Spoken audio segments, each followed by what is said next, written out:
मैं अपने आप को अयोग्य महसूस करता हूँ। बहुत उम्मीदें थी लोगों को। योग्य से योग्यतम लोगों का चयन करती है। मैंने कभी पार्टी में ना तो कहा चीज़ का मलाल नहीं कि मेरा हुआ कि नहीं हुआ, ना ही मैंने कभी अपना नाम आगे बढ़ाया था। पार्टी मांगने से नहीं देती, पार्टी अपने आप ही देती या आपको वाकई लगता है कि नहीं वो ज़्यादा डिजर्विंग थे? है। ज़्यादा डिजर्विंग है।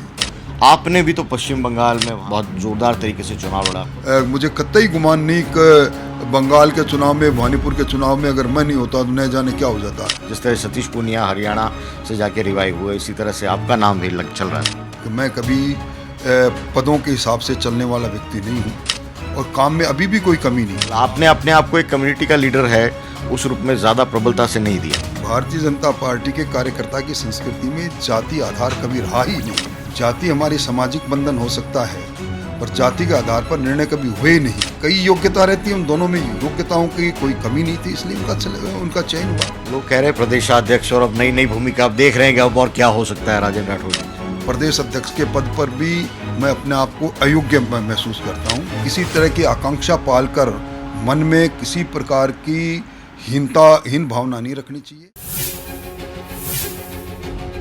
भारतीय जनता पार्टी ने राज्यसभा उम्मीदवारों की घोषणा कर दी है। बहुत चर्चा थी, कई नेताओं को लेकर कई नाम चल रहे थे। ये बात तो तय है कि राजेंद्र राठौड़ के लिए कोई न कोई भूमिका रची जाएगी, लेकिन इस राज्यसभा चुनाव को लेकर बहुत सारे कयास लगाए जा रहे थे। खुद राजेंद्र राठौड़ भी हमारे साथ में मौजूद हैं। बहुत बहुत स्वागत है सर पंजाब केसरी। धन्यवाद साहब, बहुत बहुत धन्यवाद। बहुत उम्मीदें थी लोगों को और कह रहे थे कि राज्यसभा चुनाव में राजेंद्र राठौड़ जी का नाम है वो आना चाहिए था, क्या कहिएगा? देखिए, हमारा संगठन, हमारी पार्टी अपने आदर्श पर चलने वाली पार्टी है। योग्य से योग्यतम लोगों का चयन करती है। जिन दोनों उम्मीदवारों का चयन हुआ है वो दोनों कुशल संगठनकर्ता रहे। उनकी सामाजिक और राजनीतिक पैठ बहुत गहरी रही। एक विचार के साथ बड़ा लंबा संघर्ष रहा।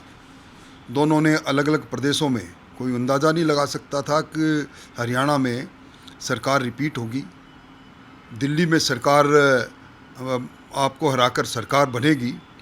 दोनों ने अद्वितीय काम किया, इसलिए जो जिनका चयन होना चाहिए था उन्हीं का चयन हुआ है।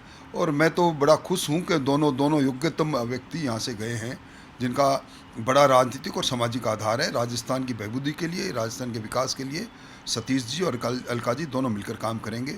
रही बात मेरी, मैंने कभी पार्टी में ना तो कहा। हमारी ये पार्टी कार्यकर्ताओं को, हर कार्यकर्ता पर 360 डिग्री के कैमरे से देखती है और जहाँ ज़रूरत पड़ती है जिस लायक कार्यकर्ता हो उसी लायक उसको काम देती है। उन दोनों के लायक ये काम था राज्यसभा में राजस्थान की पैरवी करने। दिल्ली की राजनीति के अंदर उनकी ज़रूरत थी। हमारे नेतृत्व ने जो किया उनका स्वागत। और मुझे कतई इस चीज़ का मलाल नहीं कि मेरा हुआ कि नहीं हुआ, ना ही मैंने कभी अपना नाम आगे बढ़ाया था। पार्टी मांगने से नहीं देती, पार्टी अपने आप ही देती। आपने कहा योग्यतम और योग्य की बात कही आपने। अगर संसदीय परंपराओं के लिहाज से, अनुभव से कहें तो राजेंद्र राठौड़ साहब नेता प्रतिपक्ष रहे, एक लंबा आपका अनुभव रहा है और पार्टी के अंदर भी आपका जुड़ाव है वो पहले से किसी रूप में कम नहीं है। आप मतलब ये मॉडेस्ट हो रहे हैं इस पूरे मामले में, या आपको वाकई लगता है कि नहीं वो ज़्यादा डिजर्विंग थे? नहीं, निश्चित तौर पर दोनों ज़्यादा डिजर्विंग है। दोनों का एक एक सूबे को जीतना बहुत बड़ी बात है। सतीश जी ने प्रदेश अध्यक्ष रहते हुए राजस्थान के में जिस सरकार में अभी हम सत्ता में बैठे हैं उसको लाने में बड़ी महती भूमिका निभाई है। अलका जी का बहुत बड़ा योगदान रहा है। और फिर जब पूरे देश के अंदर नारी संवर्धन की बात आ रही है, आरक्षण के द्वारा नारियों को आगे विधानसभा और लोकसभा में ले जाने की बात मोदी जी कर रहे हैं, तो राज्यसभा में भी उचित प्रतिनिधित्व होना चाहिए, इसलिए उचित समय पर उचित निर्णय हुआ है। लेकिन आपने राज्यों की बात की, राज्यों के अंदर भूमिका निभाई, दिल्ली के अंदर, हरियाणा में। आपने भी तो पश्चिम बंगाल में वहाँ पर बहुत ज़ोरदार तरीके से चुनाव लड़ा। खुद वहाँ के मुख्यमंत्री हैं, उन्होंने जीत के बाद बयान में आपका नाम और आपकी टीम का जिक्र किया। ये बंगाल के मुख्यमंत्री जी की सहृदयता है। हमारा योगदान गिलेरी का जिस प्रकार राम सेतु में योगदान था उससे भी कम योगदान रहा। जीत मोदी जी के विश्वास की थी, जीत अमित शाह साहब की रणनीति की थी, जीत सुवेंदु अधिकारी के खुद की पैठ और साख और संघर्ष की थी। हम तो सिर्फ एक नेपथ्य में रह कर छोटा मोटा काम कर रहे थे, पर उनका बड़ा मन था इसलिए उन्होंने इस तरह की बात कह दी। मुझे कतई गुमान नहीं कि बंगाल के चुनाव में, भवानीपुर के चुनाव में अगर मैं नहीं होता तो न जाने क्या हो जाता। असंख्य कार्यकर्ता लंबे समय से लग रहे थे, उनका बलिदान था, और टीएमसी की सरकार से लोग त्रस्त थे, इसलिए बदलाव हुआ है। ये मुख्यमंत्री जो पद का उम्मीदवार जीतने के बाद पहले रिएक्शन में अगर राजस्थान की किसी नेता का नाम ले रहे हैं, तो स्वाभाविक तौर पे राजस्थान में जो आपके समर्थक हैं, तमाम लोगों के अंदर एक भावना तो जागती थी कि राजेंद्र राठौड़ जी के लिए कोई ओहदा या एक नई जिम्मेदारी, एक तरह से रिवाइव होगा। जिस तरह सतीश पूनिया हरियाणा से जाके रिवाइव हुए, इसी तरह से आपका नाम भी चल रहा था। देखिए, यहाँ का एक एक कार्यकर्ता मुझे अच्छी तरह से जानता है, मेरे संसदीय जीवन को भी जानता है, सत्ता में रहते हुए, प्रतिपक्ष में रहते हुए जानता है। उनको पता है मेरी फितरत का, कि मैं कभी पदों के हिसाब से चलने वाला व्यक्ति नहीं हूँ। मैं तो चरवते काम करने वाला आदमी हूँ, और काम में अभी भी कोई कमी नहीं। आज भी इस सरकार में बैठे सभी मंत्री लोगों को जब मैं कहता हूँ तो मेरी बात को गंभीरता से सुनते हैं। मुख्यमंत्री जी का अथाह विश्वास मुझ पर है। मुख्यमंत्री जी मुझसे कई बार कुछ काम मुझे देते भी हैं, इसलिए मुझे समय समय पर काम मिलता रहेगा और मैं काम करता रहूँगा। ये कास्ट इक्वेशन है वो ज़्यादा प्रबल हुई क्या? क्योंकि सोशल मीडिया पे लगातार ये बात चल रही है कि राजेंद्र राठौड़ जी हैं वो कास्ट इक्वेशन में कहीं पीछे रह गए या पीछे रह रहे हैं।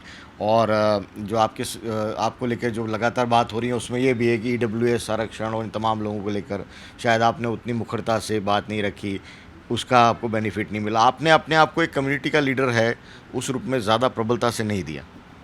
नहीं, भारतीय जनता पार्टी के कार्यकर्ता की संस्कृति में जाति आधार कभी रहा ही नहीं। जाति हमारी सामाजिक बंधन हो सकता है, पर जाति के आधार पर निर्णय कभी हुए ही नहीं।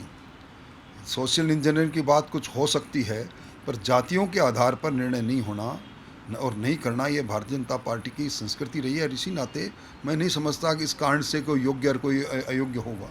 योग्य व्यक्ति में कई योग्यता रहती है, उन दोनों में योग्यताओं की कोई कमी नहीं थी, इसलिए उनका चयन हुआ। लोग कह रहे हैं प्रदेशाध्यक्ष और अब नई नई भूमिका आप देख रहे हैं कि अब और क्या हो सकता है राजेंद्र राठौड़ जी? मेरी अभिलाषा बिल्कुल नहीं है, मैं पहले भी नहीं हूँ। मैं तो सिर्फ एक कार्यकर्ता और बरसों से काम करने वाले कार्यकर्ता के रूप में सम्मान चाहता हूँ जो मुझे मिल रहा है। मैं पूर्णतः संतुष्ट हूँ, मुझे किसी तरह की कोई मांग नहीं। प्रदेश अध्यक्ष के पद पर भी मैं अपने आप को अयोग्य महसूस करता हूँ। मेरी वहाँ योग्यता संगठन के रूप में उस तरह की भूमिका जिस तरह की होनी चाहिए उस तरह की सक्रियता रही नहीं कभी, इसलिए मुझे कोई किसी चीज़ की आवश्यकता नहीं। कई लोग दावा कर रहे थे किरोड़ी जी और वो उनके भाई के लिए टिकट की बात थी, कई तरह की मतलब कई नेता हैं उनकी महत्वाकांक्षा जागी थी। आप जिस तरह से अपनी बात रख रहे हैं, क्या आप पॉलिटिकल मैसेज देना चाहते हैं उन तमाम महत्वाकांक्षा रखने वाले लोगों के लिए, समर्थकों? देखिए, ये भारतीय जनता पार्टी का शीर्ष नेतृत्व है, 360 डिग्री कैमरे से हम सब कार्यकर्ताओं के काम को देखता है। काम को तवज्जो मिलती है, विचार को तवज्जो मिलती है, संस्कार को और कार्य संस्कृति को सम्मान मिलता है। हर कार्यकर्ता को काम ये भारतीय जनता पार्टी का नेतृत्व देखता है और समय पर देता है। इसलिए किसी तरह की आकांक्षा पालकर मन में किसी प्रकार की हीन भावना नहीं रखनी चाहिए, और पार्टी के साथ अपने सिद्धांत और नीति के अनुसार चरवते के आधार पर चलते रहना चाहिए। यही मेरी निवेदन है। बहुत बहुत शुक्रिया पंजाब केसरी से बात करने के लिए। राजेंद्र राठौड़ बता रहे थे जो तमाम राजनीतिक घटनाक्रम हुए हैं उस पर उनका क्या टेक है, क्योंकि तमाम लोग हैं वो उनकी भूमिका को लेकर चर्चा कर रहे हैं। खुद राजेंद्र राठौड़ जी क्या कह रहे हैं आपने सुना। सहयोगी दीपक शर्मा के साथ विशाल सूर्यकांत, पंजाब केसरी, जयपुर।